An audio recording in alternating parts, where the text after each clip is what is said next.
Hello and welcome to the Project Footballer podcast, where we look to discover if there is a formula to developing a footballer.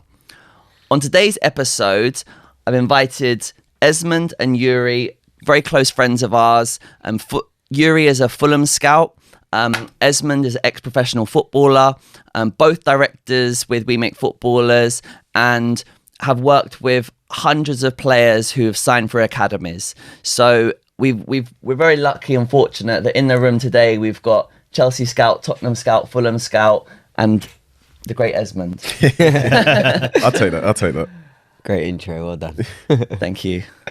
So yeah, in terms of like recapping, have you guys listened to the past 8 episodes? Yep. Don't have to lie. I have. So, Actually, I spent the last sort of couple of days after I found out that I was going to come on, just re-listening to a few and catching the end of the other ones, just listening for any sort of specific details I might have missed in the first round. So yeah. What are your thoughts? Yeah, I think there's been some really interesting discussions. I think there's a lot of patterns emerging, which I'm sure we're going to delve into. But on the whole, it's been brilliant insight. And if you're a parent who has a child, not just speaking for myself, but a couple of us in the room as well, who has a child who's either on the journey, about to embark on the journey, I think there's loads of golden nuggets you can take away from them. So yeah, I think it's been brilliant. Brilliant. Well done to you two. Thank you. And probably just to also mention, Yuri, you have a 1-year-old. Yep. Is he going to be a footballer? We don't know. I'd like to think that he's going to have the best opportunity to become one if he has the skill set, the desire, and with all my friends and connections in the room, he'll have the best opportunities to be so. But that's down to him. Brilliant. Marcelo, people who've listened regularly will know that he has a 3-year-old who's... 2. Is he still only 2? Yeah, he's only 2. When's he turn 3? March. Okay, fair enough. Okay, so nearly 3. And then Esmond, 4-year-old boy, Yep. 1-year-old. Yep. Are they going to be footballers? Time will tell. I'd say the younger one, more likely, if I can say that, than the older one. But yeah, we'll see. Why is the 1-year-old more likely than the 4-year-old? Obviously, he's only 1. I'm just looking, obviously, the 4-year-old, just how his personality's developing now. Will he have that drive and determination that you need to be top level? I don't know. Is it too early to tell though?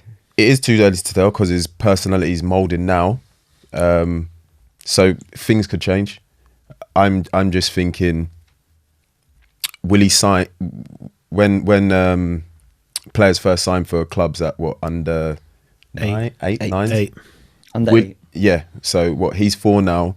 Seeing the players that are signed, will he be at that level then? I don't think so. And that's my son. When he gets to 14, 15, and I think then he'll develop mentally. Will he be at that level? I think yes. Okay.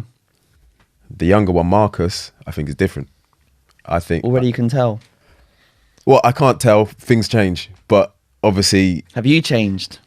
I've changed. Yeah, I've changed. I've learnt things. Still learning. So Amen. yeah, it's tough. It's tough. But yeah, we're all learning. And just how I know their personalities, I can kind of see where they're sort of heading. So you've noticed some differences, even though Marcus is 1, but you can already tell some differences in behaviour and Yeah, and just little things. Obviously, it's on me. Marcus is 1. He's picking up a football and he's throwing it about. Nathan wasn't doing that because I wasn't doing that. Nathan's coming to football. Marcus is coming to watch. So he's around. So it's like ingrained in him already. It was habits. It's habit. So he's getting into that habit now. Nathan didn't have that. Okay. Those little differences I can tell between the two of them. Okay. If that makes sense. Yeah. Cool. Obviously 4 and 1, still so young. But yeah. So just like recapping on these past like 8 episodes that we've had so far, and we keep asking this question, is there a formula to developing a footballer? What's the feeling in the room? Is there a formula? I think to develop a Premier League footballer, I think there is a formula. To develop the top players, I think it's a lot harder than just the formula, if you like. I think there's a lot more that goes into it than that, and I think that's where the nature makes an impact on how successful and what the ceiling is on what the player is. That's just my personal opinion, based on not only the conversations we've had in the past, but definitely the insight from all the guests that you've had on. Mars, what are you feeling now? I think there is a formula to give any child the best possible chance to become a Premier League footballer. I think there is a formula, but life, happens. Well, can we, to help parents who are listening to this, can we tell them what that formula is, what we believe the formula to be? Yeah, I think that's what we're going to go into today, right? All right, so what's number one on the formula? What's number one? Let's go with athleticism. Okay, so we're going to talk about genetics and athleticism and go into that. But how important it is to be quick, to be a footballer? I also think, though, it's important for parents and listeners to not get confused. When we talk about athleticism, not every child has to be Usain Bolt or ridiculously 100%. fast. So that's 100-meter running. Or ridiculously fast.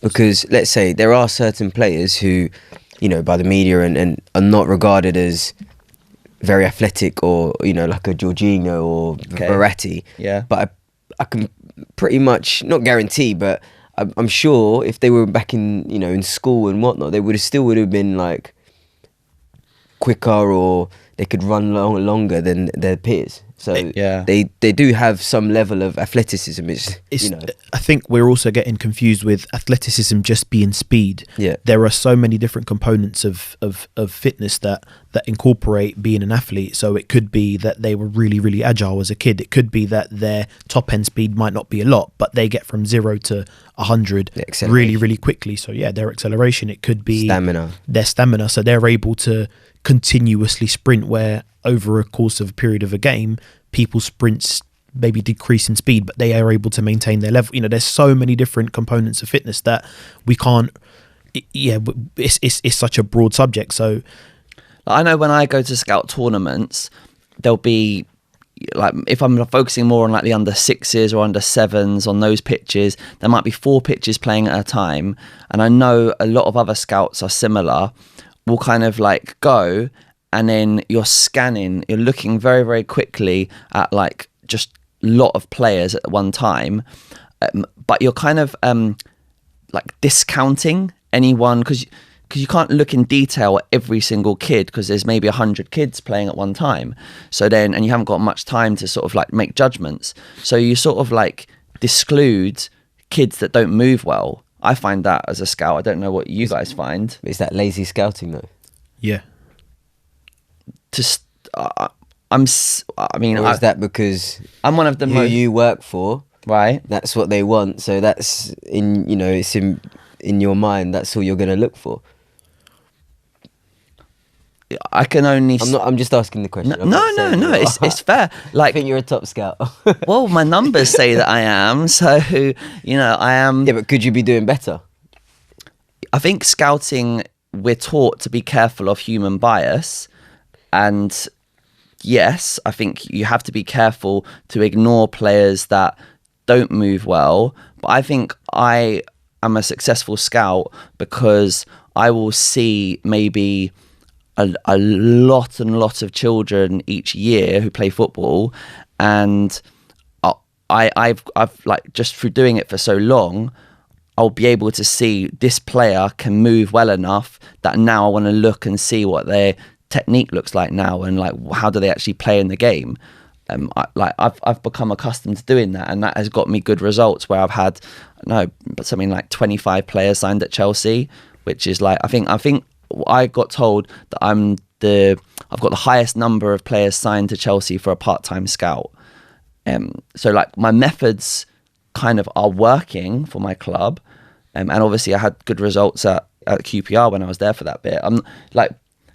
But it's like I've had to like be forced to scout in a certain way because other players that I scouted kept getting released. If I would keep sending in players that didn't move well, they just didn't progress. I think then maybe it's a question of at the ages that we're talking about right now. So I'm sure for your listeners, it's more the under 8s pre-academy and scouting them to get into the early stages of an academy. So 6, 7. Yeah. That 8. age. Yeah. I think it's important to know that the priority at that age is who's effective and who's able to impact the game, along with having something that you can then develop technically. And the players that stand out more are the ones that are able to get on the ball and explode and get away and be good in 1v1s and that kind of thing. And those are usually the better movers.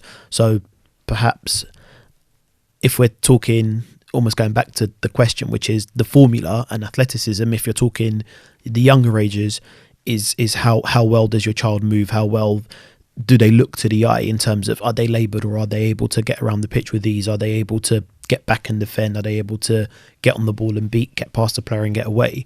Are we saying that's part of the formula of perhaps at 8 getting scouted and then starting your journey with an academy? I mean, when you said there, it's about how effective they are. I don't know if that's always what the scouts are looking for. Like, if the future potential. Yeah, that's what I mean. Yeah. Okay. And then clubs want players that can go into the Premier League. What did Jamie Mackey say on his episode? He said, like, when he would look down the tunnel, every player was like a specimen. He described that term. So I think it's important that the player does have athletic ability to become a Premier League footballer. No, I agree, but I think sometimes parents get confused what athletic ability is. Yeah, exactly. I think they just, he's got to be the fastest kid, or It's not it's necessarily the case. Because if they can still move and still get about, they don't necessarily have to be the fastest, but they can move well. That's fine. And that's the great thing about football, is that there are so many different positions and so many different profiles of players, because if you're maybe a shorter player, right, you're not going to be the goalkeeper, but you'll be, super effective as maybe like a 10 or, one of those players. And they're becoming so important in the modern Premier League game. If you're a very, very tall player, you're not maybe quite as mobile and agile as some of the winger players, but you could be super effective as a central defender. Yeah. So it is understanding that, but like I think the consistency is that everyone has like a strong core. They're athletic. But that's not always the case when they're really young. That can be as they hit puberty. That could they could develop. All those positions, they have the physical needs are different. Yeah. In all those positions. So the centre back might not always be, like you said, the most mobile or agile. Yeah. But the winger, a lot of the wingers, the profile of a winger, it might be agile or quick acceleration. Does that make sense? It does. So do you think then, and I'll put this back to you, Marcelo. So do you think then the parent, maybe would they be thinking, even at like 7 years old, all right, our kid, like the mum and dad and the family background, we're this type of family, our child is going to probably grow up to be this kind of shape and this sort of height and have this type of speed. It's likely. So maybe do we think early on that they're going to be a right back, or they're going to be, do you start thinking about their positions at a really early age? At what age are we talking about? Like 7 years old. I wouldn't know. I probably wouldn't. That's just my opinion. So you thinking that your son is going to be a goalkeeper? All right, maybe not a goalkeeper. He's going to be a centre half. Right, okay, maybe not a centre half. Right. But I don't know. There's a lot of other positions though. I bet you're thinking about, and like, okay, so give context. I'm not sure how you're about 5'5"? Yeah. 5'5", and how Georgina? How old Same, is she? yeah. How tall is she? Same. Right. Okay. So chances are Mason is probably going to be 5'5", 5'6". Yeah. But you don't know. Don't know. Might be a throwback. He gain some inches. He's not far off already. Yeah, exactly. He's not far off already. He's already like, so he's only at 2. He was measured as a 3-year-old. So you just don't know. You don't know, but You have an in idea. your You get an mind, idea. Yeah, you get an You're idea. probably thinking, I'm going to need to have a lot of emphasis on technique, because he's going to have to be very, very smart, because he's going to have to overcompensate for in the players that are in attacking positions. Yeah. They have to have like a lot of ability in technique and football IQ more than sort of like power and athleticism. Yeah. I haven't thought that far ahead, if I'm being Maybe you honest. should have. I haven't thought that far ahead. I think the only thing to sort of say is with that, and I suppose this again just feeding back to like listeners and stuff and parents who I think this is like a message that I've seen across all the players is you don't want to pigeonhole players, so you want to make sure that players are given the opportunity to play as many different positions. So you don't want to get a 7-year-old and saying, right, you're not going to be tall, so you're either going to be a right back or a right winger, and then just work on that, because then they might miss a whole load of development. Like Reece James, for example, he was a centre mid, developed as a centre mid, developed his footwork, and then when he went to right back, he was the most technical one, which is why he obviously progressed. And from that podcast, that seemed to be one of the main factors as to why he was so successful at right back. So so you don't want to pigeonhole players, but I get where you're going with that. Yeah, I know. You'd have an idea. Okay, he's more than likely going to end up in this position. But or she. Yeah, sorry. But in the under 7s or whatnot, you still play them in every position. Yeah. But you'd have an idea. Okay. Yeah. This is where we're going with this. At Fulham, we get told to scout not positions, because it's hard to, like I said, you don't want to pigeonhole anyone, but you're looking to scout different types of players so that by the time they sign their contracts at under 8 and become the next year's under 9 group, you have different types of individuals. So you have like athletic players, you have players that are dribblers, you have passers, you have players who could be stoppers or who are good at tackling and determined and got good characteristics in that sense. So you're almost looking to get an array of players with different abilities to A, produce a team, and B, produce different types of players, because you don't want to be just signing the same type of player and then ending up with 5 wingers, 3 number 10s. So we won't say the player's name, Esmond, but you picked them out as an under 7. Yep. And they're a very, very, very tall player. That player lacked a lot of technique. Yes. Lacked so much technique early on. But was that in your thinking when you were like bringing this player forward, and you identified this player to me? Yeah. I thought, for that age, obviously all kids develop at different ages. At that age, I thought he would be very effective playing against children of his age, which he was, and he is. And it's like what we're saying about athleticism. It's not just that straight sprint, which parents need to know. Like when we're talking, you need to be an athlete. It's not just a 100-meter sprinter. You don't just need to be out the blocks as fast as you can, because that player isn't going to be. He can be an athlete in a different way. He can be, for example, that centre back. So he doesn't need that winger sprint. He needs different sort of Strength, power, different sort of athletic traits. 100%. If your child, if both parents were poor athletes growing up, like literally just slow over 30 meters, slow over 100 meters, poor endurance, frail, like, should they even bother trying to like have a player that is, if their kid starts saying, I want to get into academy football, and they start taking to them place and they show actually okay technique and they seem like they've got some like quite good ideas, they've taken that up, but they're just really, really poor athletically, would you advise that parent to say, look, don't try and go down this route, there's no point? I don't agree. I think it still can be worked on.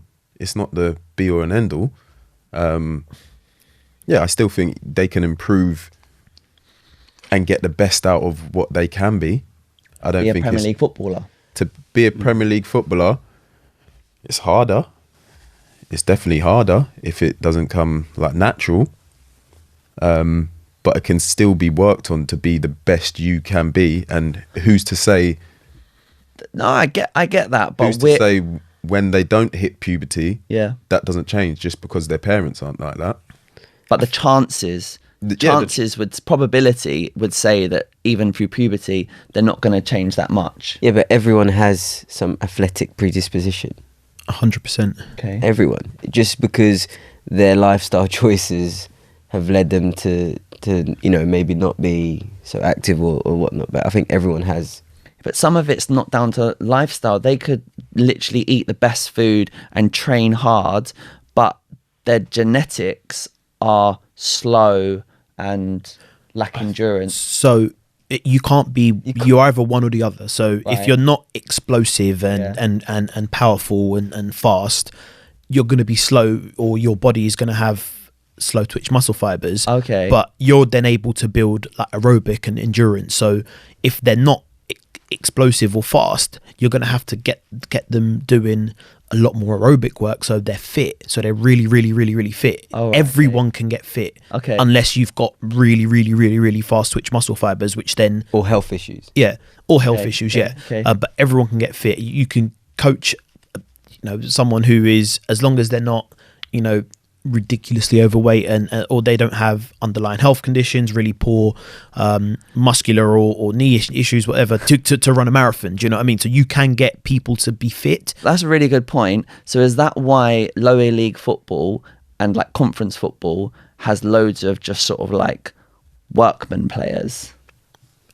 I think they have some ability as well. Yeah. It's not just workmanlike and whatnot. But Are you getting offended because you play semi-pro at the moment? No. But there are some genuine good players. True. Matthew Dennis is playing conference On loan. but yeah, still, he's a good player. Yeah, okay. So I think, yeah, it's not that. I don't agree with that. So, okay, then you've got players then who you're saying, okay, you haven't got fast twitch fibers, but you can get super fit. So then chances are then you're not going to play in the wide positions. The only position really left is to play in the centre. But then you fibers. but you identified they have really good technique and quite good insight. So that Yeah. could well be, you could be developing a player who's maybe not as mobile in the sense of explosiveness, but is able to get around the pitch and is fit enough to play football. And then it's just about developing the tool set, the toolkit to play. So does that become a competition in itself, that all the players left over that don't have fast twitch fibers, they have to play in that little triangle in the centre of just one of those central positions, and they're all competing? Now it's like who's got the best football IQ and who's got the best technique in that little zone, in that little pocket. I think You could say the same for the others. They're competing for the wing positions or whatnot. every fast player, And then it's about and they're all fast. So now it's about what who you can be more effective, who's got the better understanding and more technique. It's the same thing, no? Well, if you've got, let's say you're in that category where you've got enough fast twitch fibers, you've got now more choices. You can play in the centre, you can play out wide, you could play as a right back. Probably if you've got the height, you could be a centre back or maybe a 9. But could You've got you far more choices? But could if you you've got be that- if you've could got you be a 9 or a centre back with slower twitch fibers? As in, everyone has slow and fast. So you don't have 100% slow, 100% fast. Like it's made up of Jude type 1, Bellingham type 2. has got it all. Well, no, it's made up of different, like Yeah, it's it's- different percentages of each one. But yeah, how you develop one, because for example, just because Van you're Dijk has got it all. Sorry, I didn't mean to interrupt. But it's fine. yeah, He did it on Sunday. He was very slow to get back. Was he? He was so slow. but we're interrupting Yuri. Sorry, Yuri. Yeah, so I think it's just a case of you find out where the player has to just develop, and then if they have a genetic ceiling on, say, their physical characteristics, it's about then maximizing the other sides of their game, making sure they're the hardest working player, making sure they train hard, making sure they watch lots of football, making sure, you know, all the other ingredients that we're going to go on and discuss. And then if they're... The sense I get from the way that football is going, and I remember a couple of years ago, I was at a presentation that was being put on, and this director was speaking and saying that they interviewed every like top manager in the world, and they asked them like, where is the future of the game going? And all the managers consistently said the game is getting faster, and because the game is getting faster, it's pushing how technical, the levels of technical ability that come, and then, you know, the cognitive side of the game. So if I think the clubs are almost looking to have speed all over the pitch, no? Yeah, but just because the game's getting faster doesn't mean it doesn't have to just be a physical thing. If you can think quicker, it still speeds up the game, doesn't it? Do you think certain countries, like let's say England and France, if you look at like our national teams, it's like we seem to have at the moment now this sort of high pressing and like athletic player, whereas Italy, when they were like in the Euros, they probably physically had slower players, but then maybe they had more character and more desire, more football IQ. So is that on like their recruitment and their philosophy as a country, in that's what they're prioritizing compared to what France and England are prioritizing? I think each country has their own philosophy on the blueprint of how they want to develop players. I think not every country is going to be the same. So, I don't know, the general consensus is that maybe, not to say that they disregard the physical aspect completely, but the Spains, the Italys, the Portugals, could be that they value technique and game IQ higher than the physical aspect, where here it may be different, like you said, for Chelsea. So that might be different. So that's the type of player they're going to... But Tottenham as well. I'd say more Chelsea. Tottenham, yeah. I'm not saying we don't disregard it completely. I'm sure every club in the world doesn't disregard the athletic aspect, but I think they want it all. They want physical, football IQ, football technique, character. But it's a culture thing. I think it's a culture thing as well, and philosophy. Yeah, for me. All right, so number one on this football formula, what are we... All right, let's go round and we'll say, is athleticism important for the formula? Yes. Yes. Everyone's saying agreement. Yeah. It is important. Yeah. But it's hope, you know, we've made it clear to parents that it doesn't have to just be one type. Does that make sense? It doesn't. Yeah. You don't have to be the quickest player. Yeah. Athleticism is encompassed by many things. Yeah, by many things. Yeah. My personal feeling is that fast twitch fibers are going to give you an advantage, though. But you need enough slow twitch fibers to be able to be fit enough to play along 90 minutes. You can't just be like a 100-meter sprinter where they're able to produce really, really, really fast performances, moments of power and explosiveness, and then need 20 minutes, half an hour to recover. Or So you need a balance of both. But yeah, the quicker players are gonna find it easier to achieve certain things. I think we're in probably slight disagreement here, because my personal view is that there's an advantage with two parents who are amazing athletes, and their kid is now got an advantage because naturally they are a super athlete, and with the training they're just going to get better and better and better. Whereas you're saying, doesn't really matter so much about the parents because the training can just, improve them. You're 50% makeup of your mum, 50% the makeup of your dad, right? So like that you don't get to choose what 50% you take. So you might not have taken the fast 50% of your dad or the fast 50% of your mum. So the combination of you, do you see what I'm saying? So, but if both parents are super athletes, whatever 50% they get is going to be a good 50%. Not necessarily, because that's not your whole makeup. Okay. Like if both parents are, you why are you laughing? do you think I'm that just listening? Do you think like every single sprinter had fast parents? Both. No. Does every single footballer in the Premiership who have parents that have played football or parents that had Not played football, but probably have been. There's you can link it back, and there was someone. every single one, that or was, the vast that was- majority? Yeah, I think when I scout and I ask parents, oh, when you were a kid, were you athletic? Were you quite quick? Or they're like, yeah, like, oh yeah, the mum was a sprinter, or dad did this. It definitely passes on. I'm not saying it doesn't. I'm just saying it's not guaranteed. No, I didn't say it's guaranteed, but I'm saying increase your probability. Yeah. Now we're saying, now you're using the right language.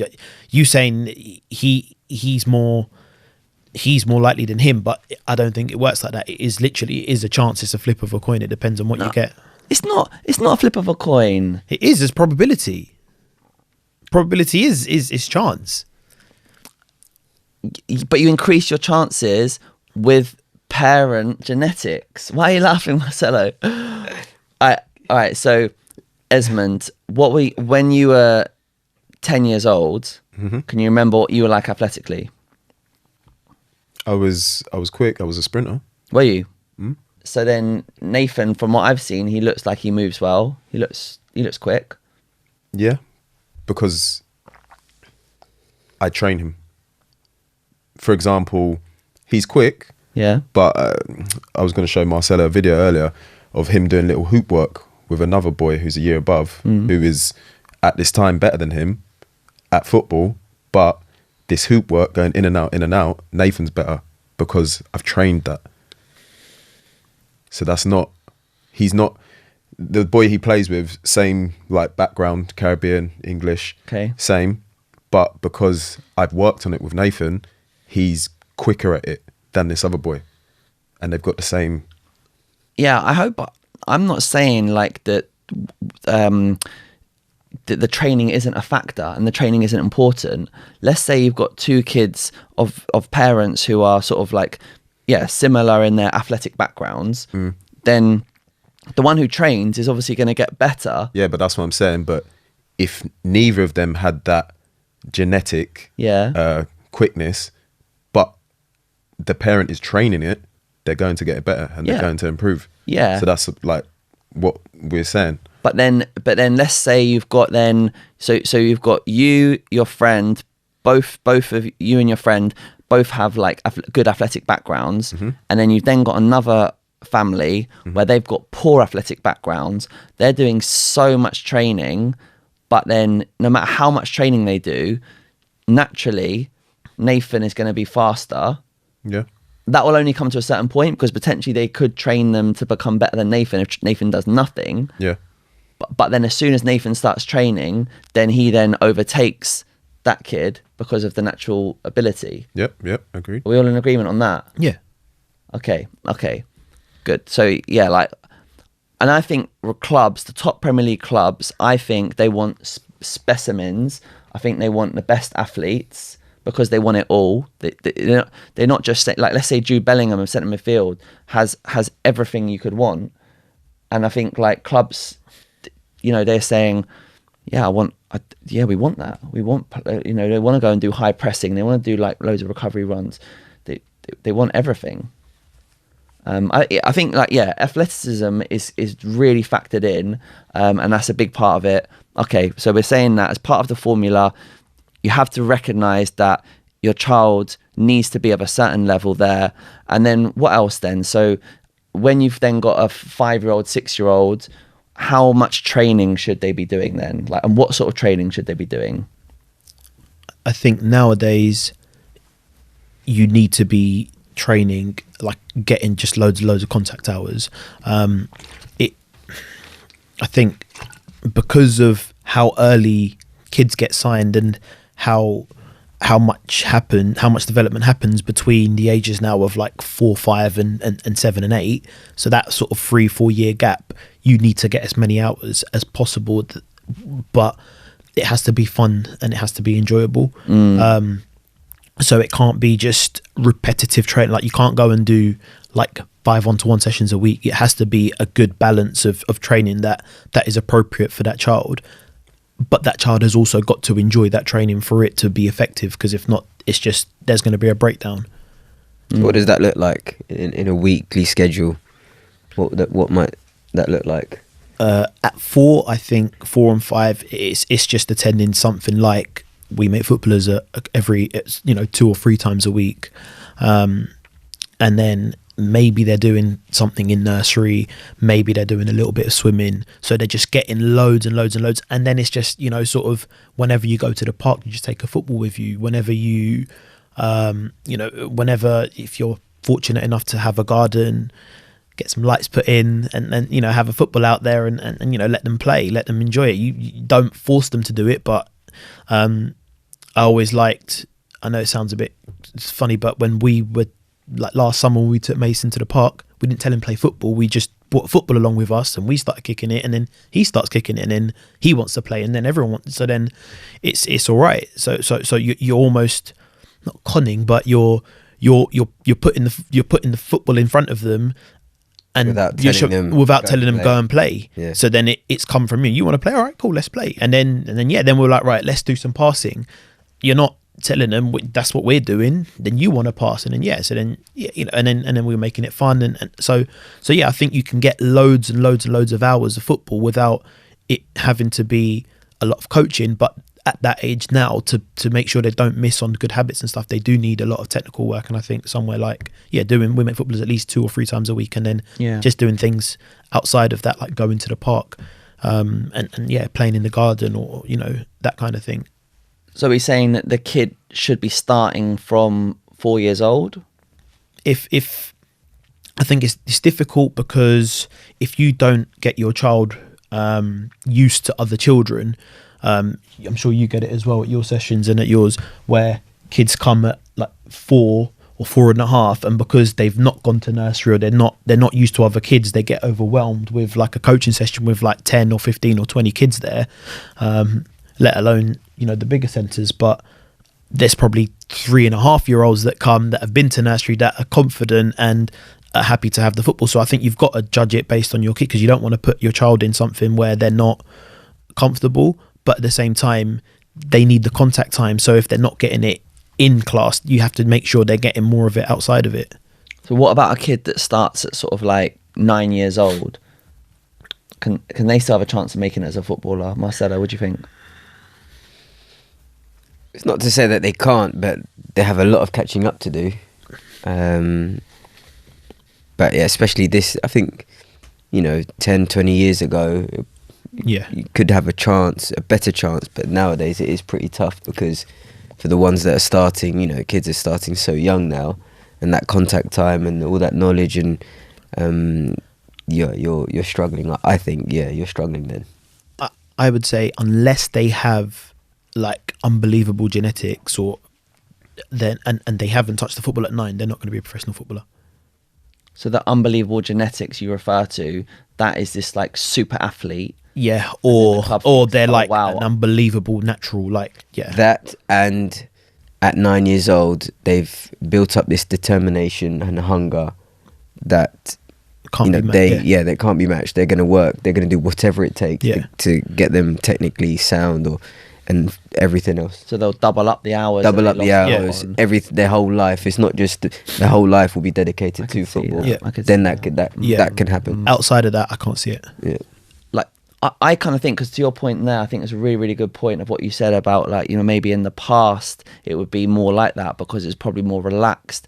I kind of like look at what's happened, and where it's now become like adult supervised, and part of that is just like more, we don't send children to the park on their own anymore, and like there's you don't play out on the road because there's too many cars, it's too busy. Exactly. So it's become now that it has to be adult supervised. Now it's like parents competing against each other for like practice hours, so it's set the bar for academies of what they expect from a technical point of view. Listening to the previous ones, like Paul Merson said it about how you just said about how different academies are from when he was growing up, and like going through it now with Freddie, like listening to his podcast, and how he'd say how unlikely it is a child at 9 making it not being in an academy already. Yeah. Because just the training kids are getting now from 4 upwards, the intensity, how many hours they're putting in is completely different to what it was back in the day, like 20 years ago. It's completely changed. So yeah, very unlikely, my opinion, because of how much the 4s and the 5-year-olds are training and they're getting, and what that 9-year-old is missing. So they have to be special to Also, keep up with that. Also, So really good point. Really well like said. to add on to that, 10, 20 years ago, I don't know about you, but there wasn't a lot of things for kids that were 4 and 5-year-old that were football specific for them to go to. Oh, right, You speak yeah. to a lot of people, they just played in the park, they play with their mates, and then they join Brothers, the team, sisters. brothers, sisters, etc. Now you can get, like, there's classes for babies that are 18 months like to play football, and it's not football, but it's getting them in and around that environment. Little kickers start from 18 months, so we didn't have that 10, 15, 20 years ago. So yeah, 100%. By the time they're 9, if they've missed all of that, I mean, some kids are allowed to, like, I think at Rocks Lane they have a league where they allow like nursery and reception kids to play. So like you can almost start playing matches at 5 years old. Like it's going to be so hard for you to catch up on the amount of football missed. But then it's funny then, like, we see this sort of such a change around sort of 13, 14, those ages where, like, puberty comes in, because you'll have these players who have done, like, the perfect start. You know, they've done everything, you know, gone to your 18-month-year-old class, done the 4-year-old stuff, you know, like everything, and got signed at under 8s and all's going well. Small-sided, fantastic. Then it goes to 9-a-side. Still going okay, still whatever it is. Then it goes to 11-a-side, and at 11-a-side, suddenly now they just haven't grown, and like their Legs aren't strong enough. yeah, and they can't get power, and then suddenly then it's now psychologically that is very hard for them to cope with, because now they're experiencing failure. They never had failure like this before, and they're starting to doubt themselves. And then it's a kid who has come from nowhere. Maybe they've been at, or I don't want to sort of be like disrespectful to any of the other clubs, but it's like a maybe category 3 type club where they've been they've been disregarded in like smaller side football, but suddenly now they're so effective at 11-a-side and becoming dominant. And yeah, that's a whole kind of change, and that's just like the nature of the genetics it comes back to again, which like goes away from like all of this stuff, like it's environmental and the coaching. Let me just ask you a question. If the first example you done, if they had highlighted that was the issue, or they were becoming less effective, do you think with maybe athletics training or whatnot, that would have helped that kid? I don't know. I What do you think? It depends. 'Cause he's got to have some sort or of, she. or she, sorry, got to have some sort of athleticism to play. I think it completely depends. I think it's down to the individual, isn't it? I think it completely depends on how effective they remain in that game. Because if you look at a child at 13, for example, and then you go out into the depths of grassroots, do some great scouting like we all do, I'm sure, and find, you know, a 13-year-old who has just had a big growth spurt, and still maybe didn't get signed at under 8 or under 9, but it's still got their contact time in, so it's still doing 2 or 3 sessions a week of training, is playing for 2 grassroots teams, is doing 1-to-1 sessions, and all of a sudden they grow and they fill out their body. They could come in and take that 13-year-old boy's place away, even if they go away and do training, because like I said, there's a ceiling to how much that can work, and it does take time. So and that's coming back to my original point where I'm saying, like, if the parents are so bad athletically, what's the even point? Why drive 5 times a week to all the academies? Why do all the academy journey? Because if you're playing basketball and you were 4 foot, you're not going to be a basketball player. Yeah. because you could be Paul Scholes or Pirlo or Jorginho or Verratti or Xavi, you know, and what you could end up being one of those players.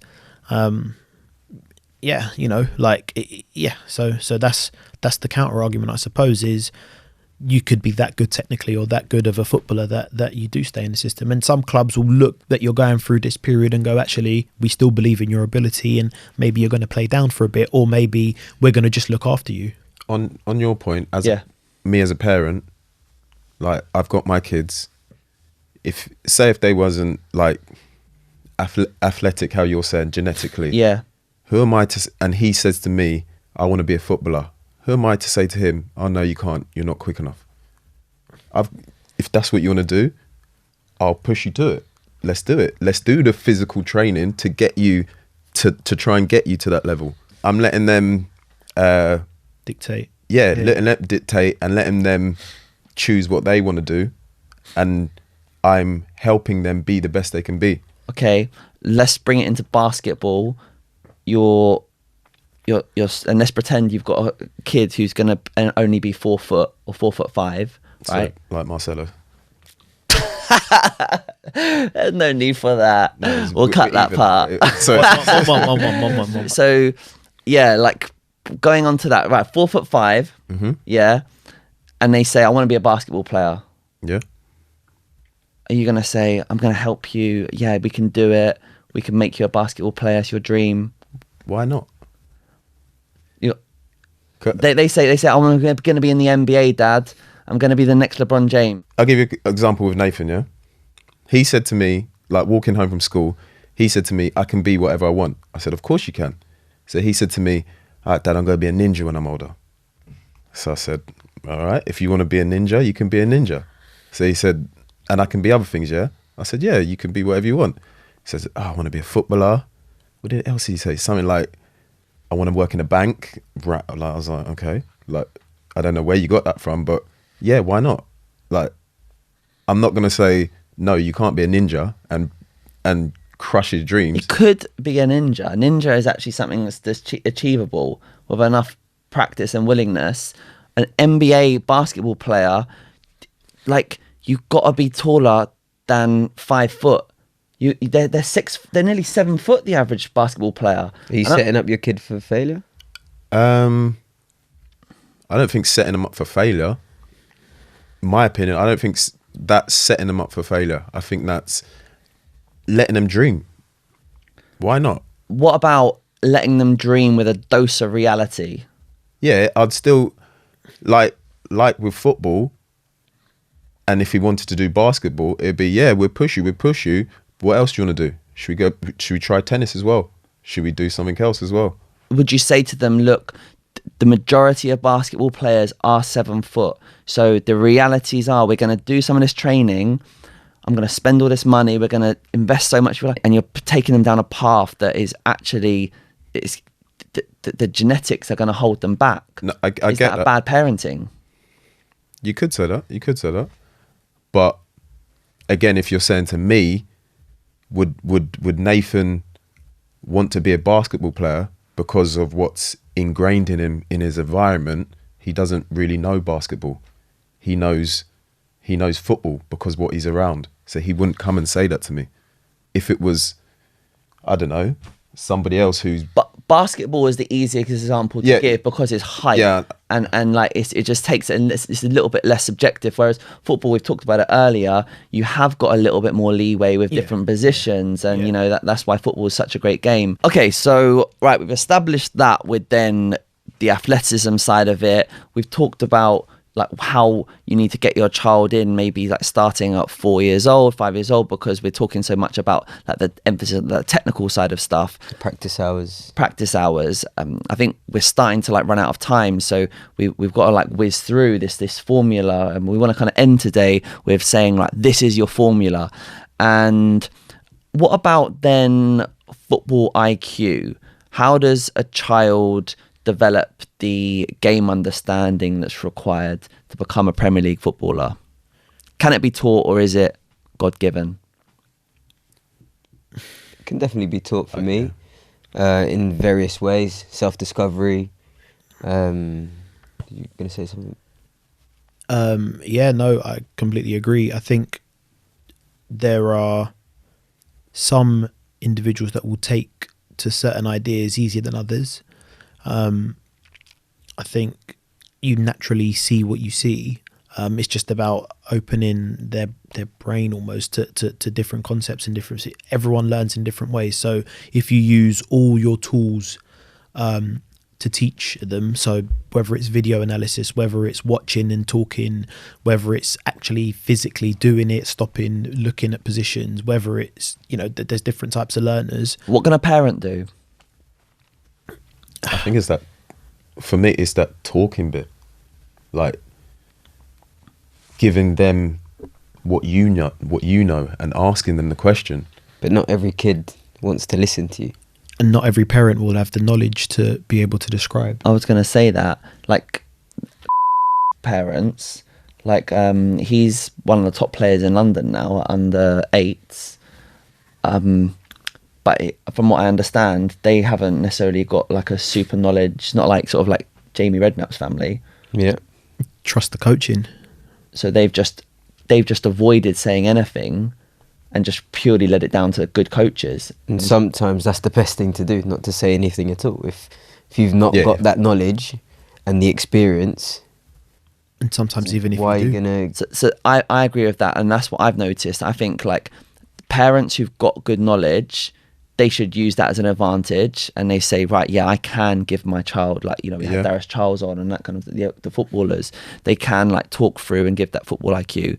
Whereas parents that are passionate about football but admit and are self-aware enough to know that they haven't necessarily got great football knowledge, self-aware.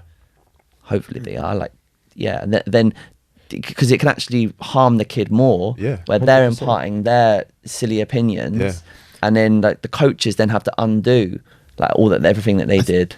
I think it's more like, I say opinion. Everyone has an opinion. Yeah. I think we need to be careful, and we need to really go.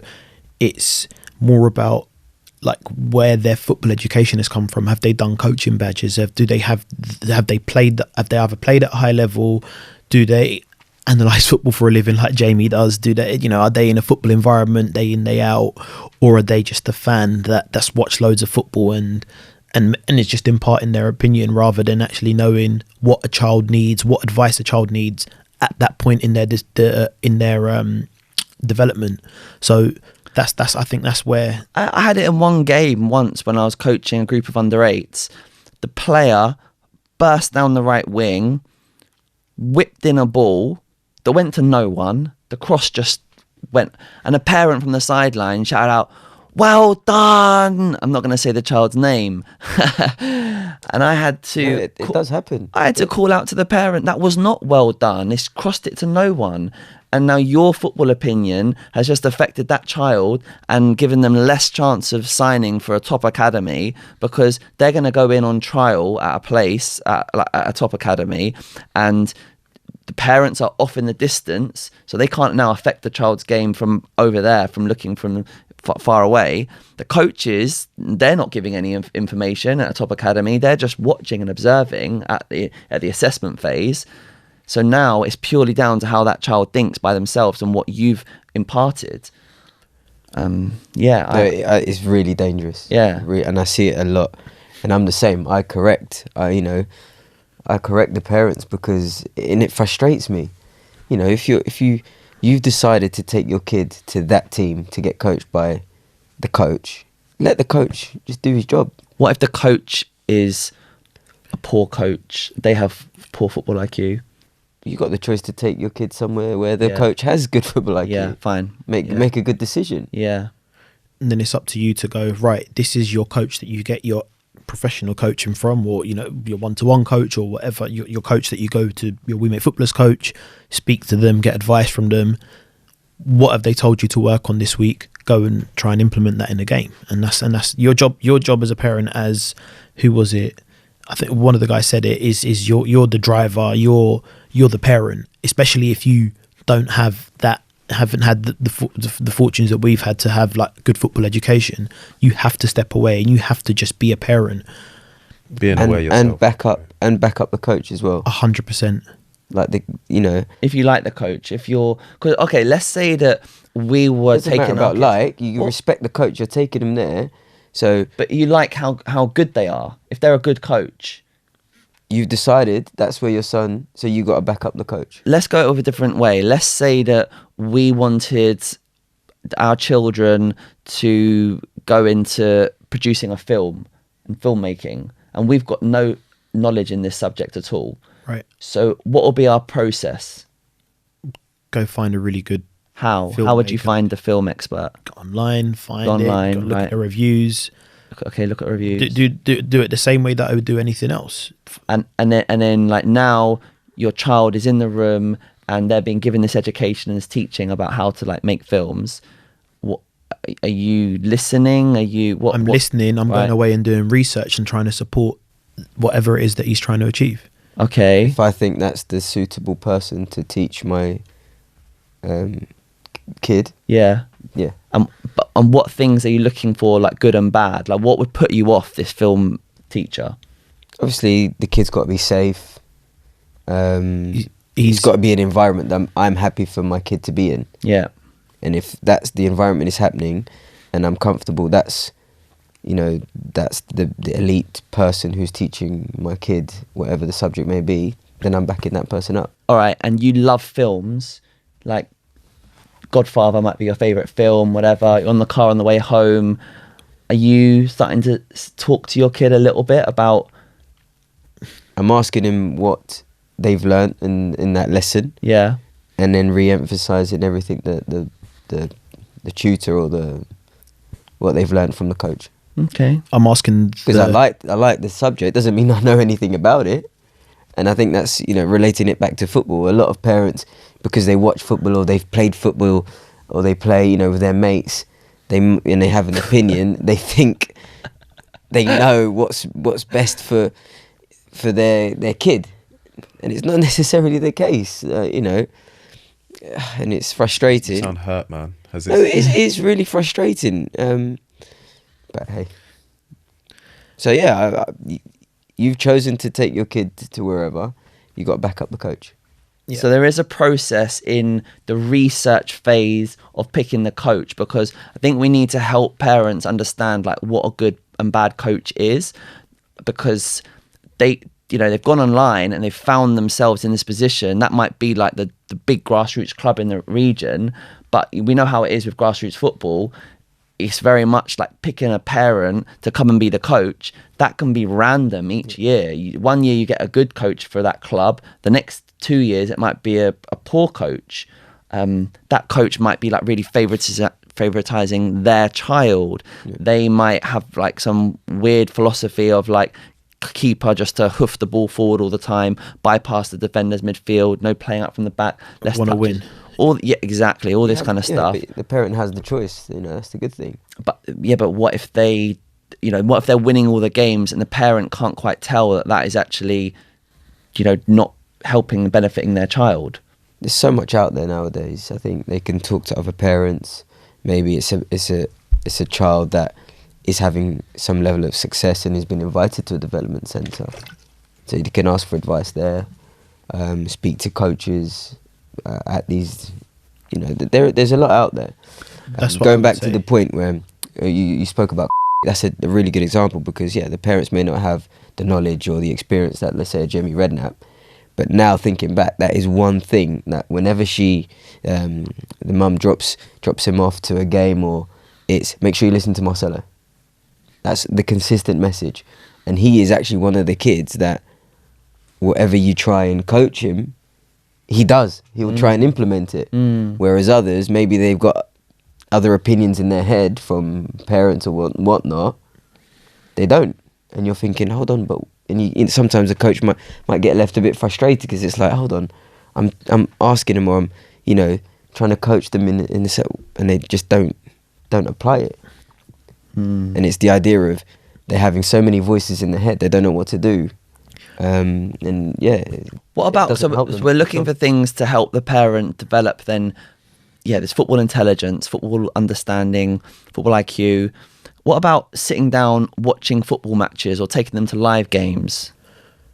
I think it just opens their brain up, and they just watch, they just soak it in. They should do it. Yeah, 100%. The more they do that, the better. I think going to live games is even better, because there's no distraction. You're at home, the football's on, they can go on, they can and they can run around, and they can go in and out, watch a bit, and then at a live football, you're sitting there and you're watching a game. You're away from an iPad. Could it be dangerous also though? Say you're watching, the kid's watching a game with a parent who again doesn't really have knowledge or to be able to coach, and say, that was really good, but it actually wasn't, or but it's highlighting up to wrong habits. So that's it. That's what we're saying. That parent needs to be really careful that everything that they're passing on to their kid, they're understanding that is programming their child's mind, and they need to be really conscious of that.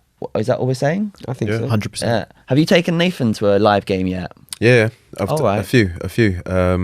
Yeah, we go Brentford quite a lot, and obviously he knows Ethan Pinnock Yeah. from the Monday class, Right. so he'll see Ethan on Monday, Yeah. and then when we go to football, obviously he's 4, so his concentration, he's looking at other kids, and then I'll be like, oh look, Pinnock's there, and then I'll pick him, and then he's focusing, and he's like, oh, it's Pinnock, like that, Yeah. and it's like, oh, look where he is now, look, he's over there, and then when he's doing something else, like, oh look, he's about to take a throw on, like that, and it's like, so that sort of like getting him in that football. And have you seen any changes from that, from Yeah. him going to a live game? Yeah, Because I'm getting it now. Mason's Yeah. 2, and I've never taken him to a football match. Mm. He's actually asking me, it's and I'm thinking, okay, that's interesting. But he now he asks different questions. So obviously we go to our weekly training, and he's in his kit. So he's like, so Dad, who brings their kit to them? Do they get changed at home, or do they get changed there? And I'm like, oh no, they get changed there. Oh, how do they get on the pitch? Because we're here. How do they get on the pitch? Oh, they're the players. They go around a different way. So when you're playing there, you're gonna go that way. Like little things like that to try. good. so Okay. opening their mind. Yeah. So he's like, they're a bit oh, more so curious. they're not here. Like that little stuff, and that's me being, like open and learning myself. Like I think other parents should do, not just be closed-minded and think, yeah, I know the way. This is the way. Yeah. They need to be open, because I don't know everything. They don't know everything. You gotta unlearn stuff as a parent as well. Yeah, I think like rooting it all the way back to some of the stuff we were talking about at the very beginning today. Like I know there was a lot of emphasis on like the whole like athleticism discussion, but I do think it's like so relevant because of England and like Premier League and like the type of players that are becoming successful at academies. There might be parents where they were coached an old way of teaching, and it's sort of like they focus so much in the early stages of football intelligence and tactics, and they might be the coach of their little under-6 team or their under-7 team, and they're doing loads and loads of work on that, and their team might be winning loads of under-7s games, but then their child has not got the ball familiarity that you need to get signed at an academy, and also like maybe the movement stuff as well. So what do you think on that, Marcelo? Do you think... Yeah, I think it's important, and I was having the discussion with a coach as well. It's important for the parents, if you are coaching your son or daughter's team. Yeah. It's not about what you're good at or what you're good at coaching or what you think you know. It's about what the kids need. Yeah. And until they understand it, if they have the ability to understand that, then I think you can add real value and help them. But you see a lot of coaches at times just coach stuff that they're good at. Because I want to coach that, because it's fun for me, but it's not necessarily what the child needs. Yeah. Does that make sense? So that's my view on that. So you got to really understand what it is that the children need at that age. That must be so hard for a parent who doesn't have football like knowledge and a background in football to be able to see that at the right times and the right moments, and then give that constant like correct advice. That's where there needs to be a football consultancy. I think so. No, like I mean, we're kind of like running out of time, and so we're going to have to like start wrapping things up. But Nigel James, like, I think me and you were just sitting here in disbelief when we were listening to what he talked about in that journey for Reece, and Lauren as well. Yeah, and the older one as well. Yeah, and just literally almost like the perfect advice at the perfect moment along the way. Yeah, I don't know if you guys. Yeah, no, sorry. It was incredible at the crucial moments where it was key decisions. I'm sure together with the family and whatnot, they just made such brilliant choices, and he was like, right, I've identified that you're not athletic enough right now, so we need to go and get you fitter, and we need to go and get you a personal trainer. Right, doing some intervention there. Right, think that probably is going to need you to go and be right back now because of your profile and like the opportunity that's at the club. Pathway was blocked. Better players in that position. Okay, what can we do? We'll go make you a right back. You know, this is an opportunity. Yeah, the centre halves is playing in at right back, but you're more comfortable on the ball because you've been playing centre midfield striker. You'll be, you know, dominant there. You know, that can be you. All right, we need to get you a loan move. I'm going to get you the loan move that you need. But the right one. Yeah. I mean, that was incredible what he did, but like that is not necessarily, that can't get replicated from your average parent. You know, so I think we have to recognise that. So I think that's where that parent needs to then go in and use the club a bit more. You know, if they're an academy, they have to be able to be comfortable to talk to their coach or have someone they trust. Or have someone they trust, like a coach or someone. I think sometimes clubs aren't that accessible, and they'll do probably what's in the best interest of the club. Is that fair to say? Not always the best interest of the player, and they're probably maybe a bit scared to go and talk to the club.